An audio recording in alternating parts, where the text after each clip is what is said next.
2025.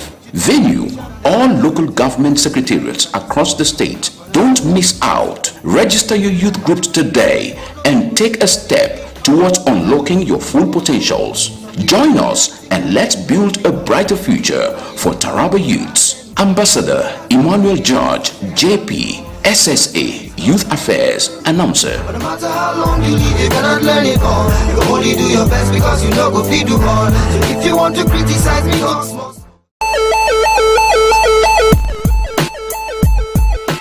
Attention Taraba.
Welcome to the broadcast of News Hour on SOM TV, the pulse of the nation. You can follow us on Facebook at SOM TV and on YouTube at SOM TV Live. Now the major headlines. Gombe State has recently implemented measures to address environmental concern and protect public infrastructure. Goodluck Jonathan warns weak governance, compromise judiciary, hurts Nigerians' global image. Troops dismantle bandits' hideout, arrest gun runners in Taraba, Plateau State. Joint security forces rescue kidnapped naval officer, 2 civilians in Abuja. I am Esther Oka Stephen with the news in full. Gombe State has recently implemented measures to address environmental concern and protect public infrastructure. Governor Inuwa Yahaya signed Executive Order Number 8 of 2024, which bans illegal mining activities within the state. This order aims to regulate mining operations, safeguard host communities from exploitation, and prevent environmental degradation. SOM TV correspondent files in the report. The Gombe State government has warned against illegal sand excavation and vandalism of public infrastructure, vowing to take strict action against offenders.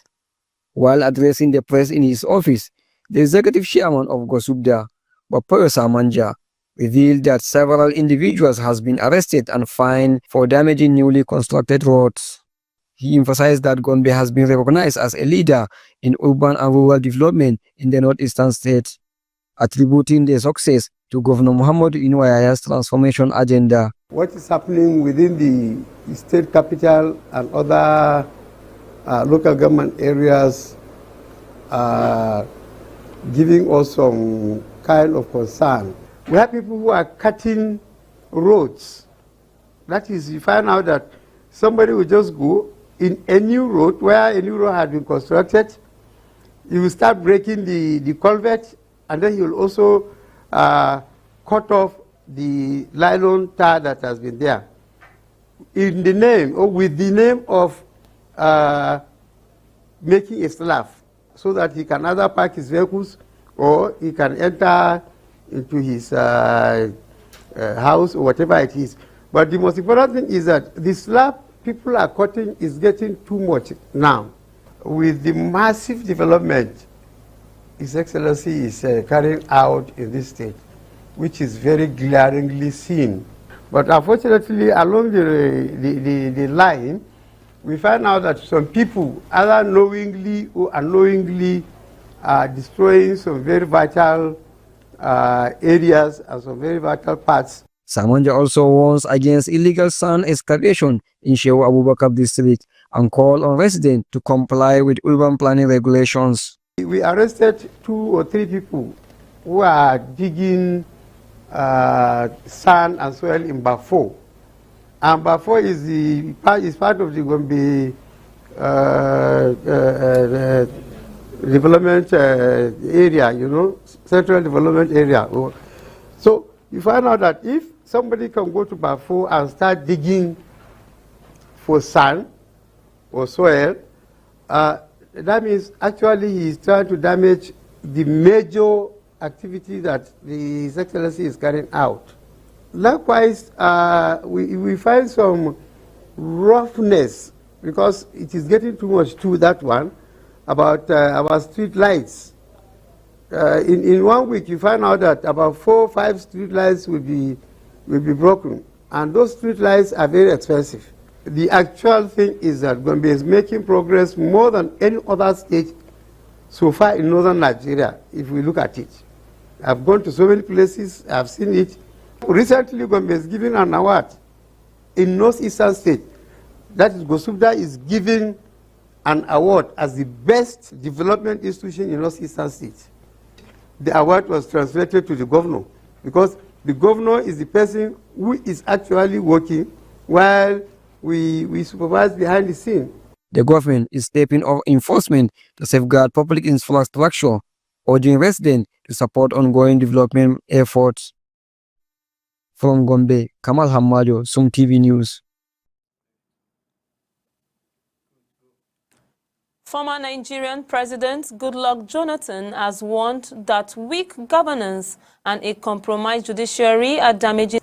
Speaking at the Aske Satsumari Foundation's annual colloquium in Abuja, he emphasized that the action of the executive, legislature, and judiciary shape the country's perceptions. Jonathan criticized judiciary interference, stating that no investor would risk capital in a nation where court judgment can be influenced by political actors. Addressing governance failures, he linked the situation to an Indian proverb about people pretending to be asleep, implying that leaders knowingly avoid making necessary reforms. He also challenged the notion that Nigeria's poor international image is solely due to cyber fraud, urging that governance failure are a more significant factor, while refraining from direct components on the Rivers State political crisis. He stressed the importance of leading, making sacrifice to ensure a stable and prosperous future. The colloquium has featured discussions on diversity, equity, and inclusion with Plateau State Governor Caleb Mufwang and Kenyans with disabilities. Religious leaders have called on Christians to uphold righteousness as a guiding principle in their daily lives, emphasizing its roles in fostering peace, justice, and moral integrity. Speaking at a Sunday gathering, the cleric stressed that righteousness remains the foundation for a transformed society, urging believers to live by biblical values of honesty, love, and obedience to God's command. Citing spiritual references, he reminded Christians that righteousness exalts nations and strengthens communities. Some TV correspondents fights in the report.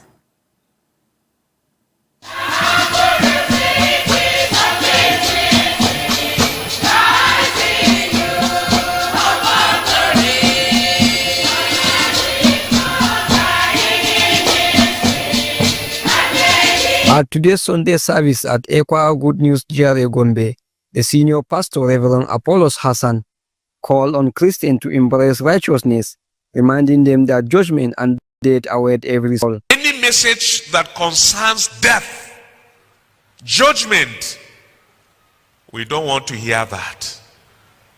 But judgment and death is must, because man sinned before God and God has already made the verdict that judgment is must. In fact, finally, man must die. So where are the churches that are preaching, death shall not be your portion? They are liars. They are liars. In fact, they are false teachers because they did not concur with the scripture. Speaking after the service, Reverend Hassan elaborated on his sermon, emphasizing the need for faithfulness to God and obedience to leadership, especially among the youth.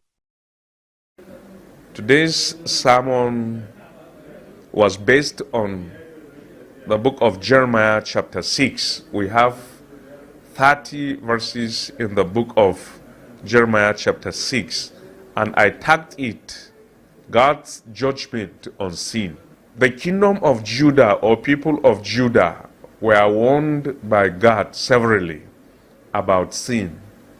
They should stop sinning, and they refused to listen to God.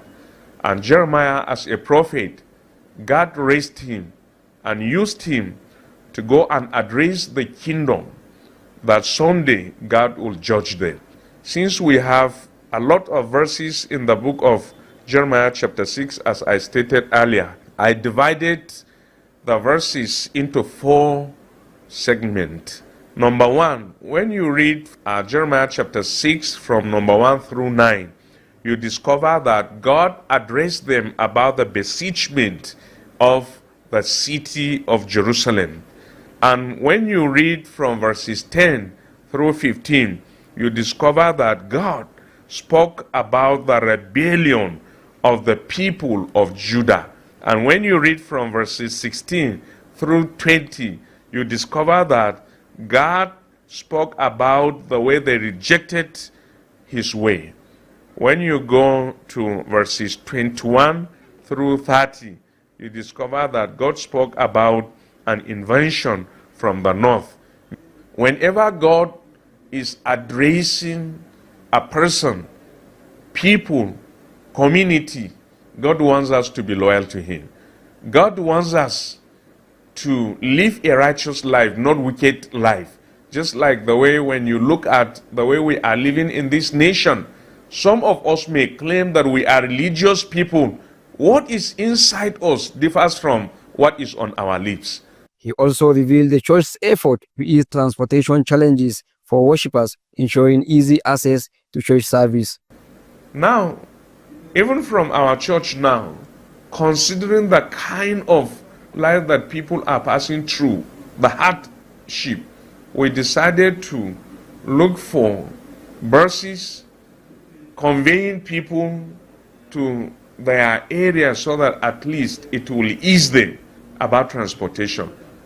On that judgment day, when the Lord shall come, many, many people shall be disappointed.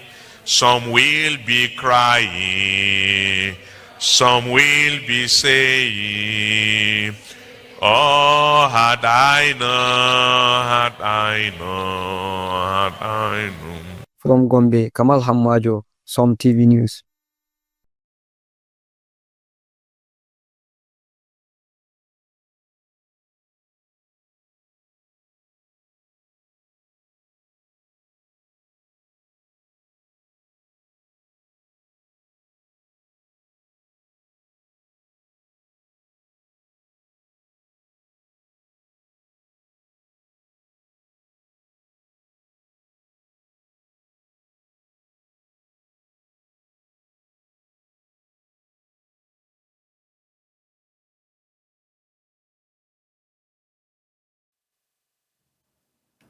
Troops of 6th Brigade Nigerian Army Sector 3 Operation Wheel Stroke in collaboration with Sector 2 Operation Safe Haven have dismantled bandits' hideout and arrested suspected gun runners in military operation across Taraba and Plateau State. According to a statement by Captain Olubodunde Oni, Acting Assistant Director of Nigerian Public Relations and Offensive, was launched on March 22nd at Achale, a border community with Karim Lamido. and Wuse Plateau. The troops engaged and dialogued armed bandits, recovering a motorcycle before advancing to another stronghold. At a second location, which housed over 70 huts, the criminal resisted but were overpowered. Another motorcycle and an international passport belonging to a suspected syndicate members, Mohamedou Dahiru, were seized. Further operation on March 16th in Maraba Donga local government area targeted notorious gun runner Iremia Aboki and Tanko Adamu, leading to the recovery of 4 pistols, a pump-action rifle, and 6 cartridges. Though the suspects escaped, troops continued their crackdown, arresting a suspected gun runner, Al-Haji Mansour Mohammed, on March 20 in Donga local government area. He was found with 1.2 million naira, believed to be for illegal arm procurement, with preliminary investigations linking the funds to sponsor the Bauchi state. Additionally, troops apprehended a suspect bandit leader, Adamu Yakubu, who was allegedly involved in multiple kidnapping and violent crimes across Katsina, Benue State, and the Benue Southern Taraba. Reports linked him and 6 others to a deadly March 10 attack on Tse Shake village in Katsina. A joint security operation involving Federal Capital Territory Police Command and the military has rescued a kidnapped naval officer, Lieutenant Cynthia Akko, and 2 civilians abducted from Mpape, Abuja. The victims were taken on March 21st with armed men attacked the Maman Vatsa Estate Gate, blocked Pape Road, and opened fire on vehicles before abducting them. Following a distress call, security forces, including the police, anti-kidnapping units, the military, the Department of State Service, and local hunters launched a search and rescue mission across Pape and nearby areas in Nasarawa State. Acting on intelligence, operative stormed a Fulani resettlement in Angwan Moazo and Yelwa Hills in the early hours on 23rd March, arresting 4 suspects and recovering 3.2 million naira, suspected to be ransom money from previous kidnapping. The rescue victims are receiving medical care at the Nigerian Army Clinic and are in stable condition. Security deployments have been reinforced in Pape and surrounding areas to prevent future incidents, while efforts are going on to track down other suspects. The National Drug Law Enforcement Agency, NDLA, has arrested a 43-year-old Indian woman, Netu, at the Malam Aminu Kano International Airport with 72 parcels of heroin disguised as chocolates. The drugs weighing 100 kilograms were discovered in her luggage during an inbound clearance of a Qatar Airways flight from Thailand via Vietnam and Doha.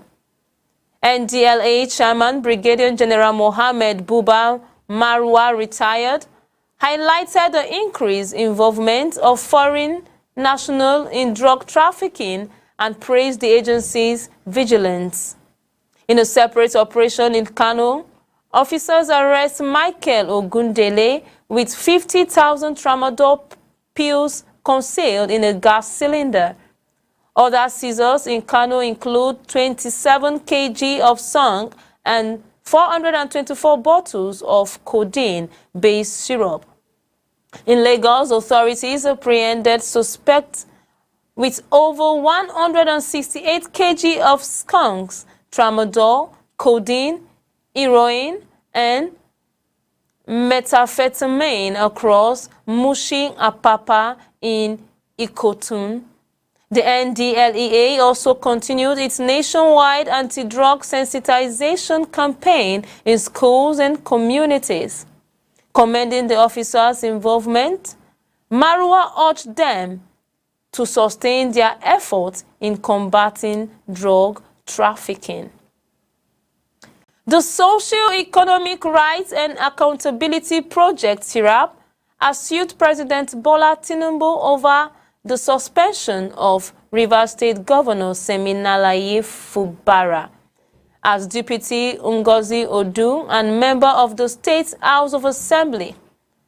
The president declared a state of emergency in Rivers State, citing recent violence, explosion, and vandalism linked to political crisis. Relying on Section 305 in the 1999 Constitution, it suspended the elected officials for 6 months, a move that has sparked criticism from political and legal groups, including the Nigerian Bar Association and opposition leaders. SIRAP, in a statement on Sunday, argued that the suspension violates constitutional and international legal principle, undermining democracy and the rule of law. The group filed the lawsuits at the Federal High Court in Abuja through 3 members of its Volunteers Lawyers Network in Rivers State. SIRAP Deputy Director Kolawole Oluwadare emphasized that the suspension amaze citizens in their rights and participate in governance, contradicting the Nigerian Constitution and International Charter on Human Rights and Democracy. The Economic and Financial Crimes Commission has arraigned 4 individuals before Justice Mohammed Maina of the Borno State High Court in Maiduguri over an alleged 50 billion naira fraud. The defendants Mohammed Nuhu Babangida Maru, Amadou Sule, and Alhaji Malagana face charges of criminal misappropriation of breach of trust. Nuhu was also accused of misappropriating 18.9 million naira from an NGO action against hunger, while Maru allegedly diverted 8.5 million naira intended for purchasing tricycles.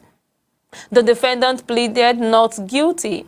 The prosecution requested trial dates and their remand in custody. Maru was granted bail of 10 million naira with 2 others, one of whom must be a relative or a traditional title holder.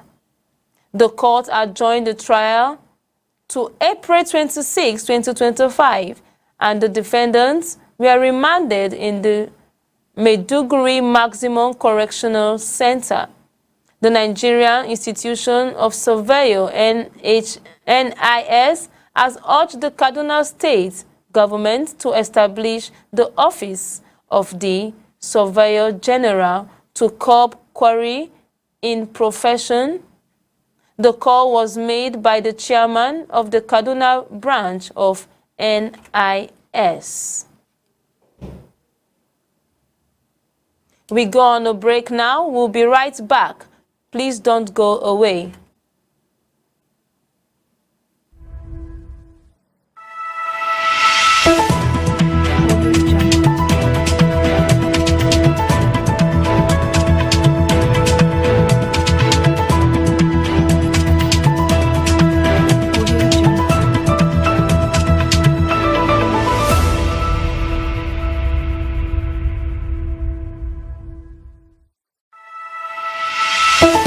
We offer both business and personal loan with flexible repayment plan. We are located in different parts of Taraba State. Jalingo branch, opposite Civil Service Commission, 183 Amarua Way, 090-3134-4333. Zing branch, Zenith Bank agent beside College of Education, Zing, 070-3125-2559. Are you a businessman or woman? Do you need loan to grow your business? At Taraba Business Development Center, we offer both business and personal loan with flexible repayments plan. We are located in different parts of Taraba State. Jalingo branch, opposite Civil Service Commission, 183 Amarua Way, 090-3134-4333. Zing branch, Zenith Bank agent beside College of Education, Zing, 070-3125-2559. Are you a businessman or woman? Do you need loan to grow your business? At Taraba Business Development Center, we offer both business and personal loan with flexible repayments plan. Here is a public service announcement to all youth groups and organizations in Taraba State. The Senior Special Assistant to the Governor of Taraba State on Youth Affairs, in collaboration with the Special Advisor, Youth Empowerment and the National Youth Council of Nigeria, Taraba State Chapter, invites all youth groups in the state to register for Taraba State Youth Transformation Initiative. Registration is free. The Taraba Youth Transformation Initiative is strategically designed to identify and equip youth groups with skills to enhance youth development. Registration will take place in all the 168 political wards in Taraba State. Registration starts 31st of March 2025. Venue: all local government secretariats across the state. Don't miss out. Register your youth groups today and take a step towards unlocking your full potentials. Join us and let's build a brighter future for Taraba youths. Ambassador Emmanuel George, JP, SSA, Youth Affairs, Announcer. But no matter how long you live, you cannot learn it all. You only do your best because you know go feed you all. So if you want to criticize.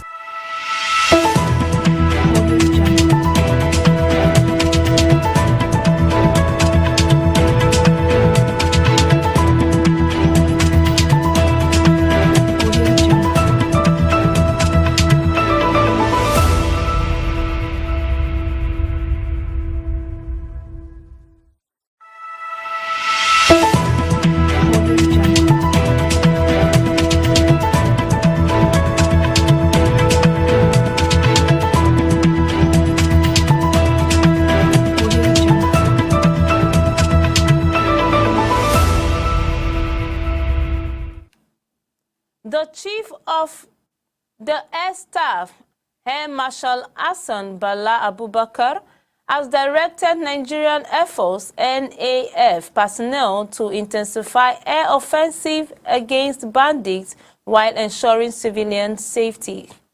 The directive was issued during a visit to the Air Component headquarters of Operation Fasam Yama in Katsina and Sokoto State. According to a statement by NAF headquarters spokespersons, Group Captain Kabiru Ali, the order aligned with the force's civilians armed mitigation action plan, emphasizing precision air operations. The CAC commended the troops for their commitment and urged them to sustain the momentum, highlighting air power as a diverse decisive force in countering criminal elements and supporting ground operation. He reaffirmed the importance of intelligence, logistics, and troops' welfare, ensuring personnel of continuous support in these areas. During his visit, he assessed operational aircraft, inspected infrastructure projects, and reviewed newly constructed facilities, including accommodation, to enhance operational efficiency. The visit comes amid intensified military efforts to combat banditry and restore security in the Northwest region. The CAS presence was seen as a morale booster, reinforcing the strategic importance of sustained air operation in Nigeria's insurgency efforts. The Federal Airport Authorities of Nigeria's FAN has announced the temporary closure of the Samuel Ladoke Akintola Airport in Ibadan, Oyo State, to facilitate extensive upgrading works. FAN's Director of Public Affairs and Consumers Protection, Obiageli Ora, confirmed the federal government's approval of the closure in a statement on Sunday. The upgrade is part of the Oyo State government's initiatives to transform the airport from a domestic to an international facility. Consequently, the Nigerian Airspace Management Agency has closed the runway and suspended operation in line with International Civil Aviation Organization regulation. FAN emphasized that the closure was necessary to ensure passengers and personnel safety while meeting aviation safety standard. The Edo State Executive Council has approved several major projects, including renovation of public schools and the reconstruction of roads across the local government areas. The announcement was made by Commissioner for Information and Communication, Honorable Paul, following the council's meeting over by Governor Monday Okpebholo. The council ratified contracts in compliance with procurement, law, and tender board certification, ensuring transparency and efficiency. Approval was also given for the purchase of 4 Hilux van and 4 Parado Jeep for the Edo State Oil and Gas Development Commission. Additionally, the government terminated 10 roads contracts to standardize projects, excursion, and accelerate completion. To support education, the state approved the renovation of several public schools, aligning with its commitment to providing a conducive learning environment. The council also reviewed ongoing contracts, ensuring that contractors who have made progress receive payment while maintaining high standard. The Okpebholo administration has pledged to sustain infrastructure and human capital development, demonstrating a commitment to governance, community, and project completion. The All Progressive Congress APC National Working Committee has extended the tenure of the Benue State Caretaker Committee by 6 months in an effort to stabilize the party amid ongoing internal disputes. A letter signed by the party's National Secretary, Senator Sarajuddin Ajibola Bashiru, confirmed the extension, signaling that the factional conflict within the state chapter remains unresolved. The community members received their reappointment letters at the APC State Secretariat in Makurdi.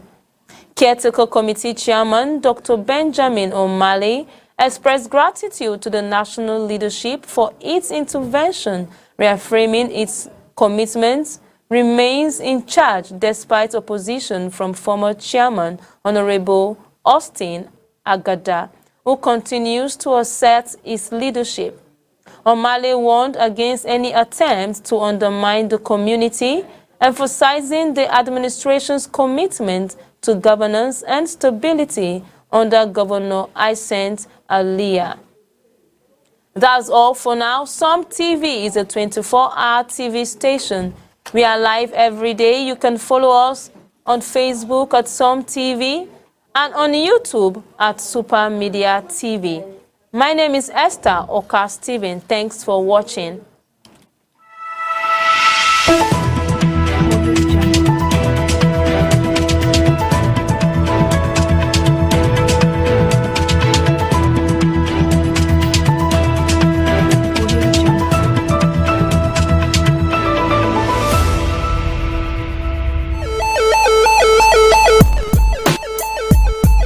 Attention Taraba, here is a public service announcement to all youth groups and organizations in Taraba State. The Senior Special Assistant to the Governor of Taraba State on Youth Affairs, in collaboration with the Special Advisor, Youth Empowerment and the National Youth Council of Nigeria, Taraba State Chapter, invites all youth groups in the state to register for Taraba State Youth Transformation Initiative. Registration is free The Taraba Youth Transformation Initiative is strategically designed to identify and equip youth groups with skills to enhance youth development. Registration will take place in all the 168 political wards in Taraba State. Registration starts 31st of March 2025. Venue: all local government secretariats across the state. Don't miss out. Register your youth groups today and take a step towards unlocking your full potentials. Join us and let's build a brighter future for Taraba youths. Ambassador Emmanuel George, JP, SSA, Youth Affairs, Announcer. No matter how long you live, you're gonna